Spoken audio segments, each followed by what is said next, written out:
माझा उत्साह कधीच जास्त नसतो प्रमाणाच्या आणि कधीच कमी पण नसतो माझा उत्साह. चाचपणी सुरू आहे का? आज आमदार महोदयांनी आपल्या भाषणात म्हटलं आणि आपल्याला मतदारांना विनंती केली आपल्याला मतदान करायची, म्हणजे आपली उमेदवारी निश्चित आहे असं समजावं. आता ते माझ्या तोंडून सांगितल्यापेक्षा म्हणजे दुसरा कोणा स्वतःहून उमेदवारीच मागितलेली नाही, त्यामुळे माझी उमेदवारी मला नक्की वाटते. अजूनही महायुतीमध्ये धुसफूस आहे असं म्हटलं. पण ते मला काही माहित नाही. तुम्हाला माहित मी सकाळपासून या कार्यक्रमामध्येच आहे.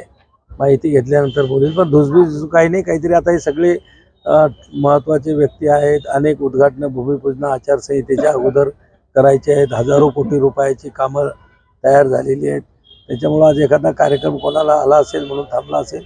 नाही झालं तर आज, नाही झालं तर उद्या बैठक होईल. हो, आचारसंहितेच्या अनुषंगाने म्हणजे या आठवड्यामध्ये आचारसंहिता लागणार होती असा अंदाज बांधला जात होता, परंतु आता गोयल यांनी जे राजीनामा दिला या संपूर्ण प्रकरणाकडे आपण कसं पाहतो? नाही, गोयलनं राजीनामा दिला. हे बघा, आता प्रक्रिया आपण पाहतो की आपल्या लहान लहान कार्यालयामध्ये सुद्धा अनेक लोक राजीनामा देऊन VRS घेत असतात.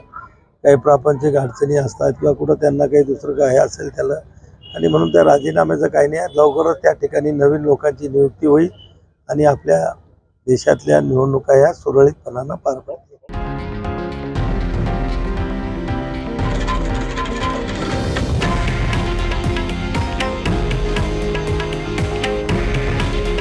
हे आहे देशातील नंबर 1 न्यूज नेटवर्क आणि आपण पाहत आहात TV9 मराठी.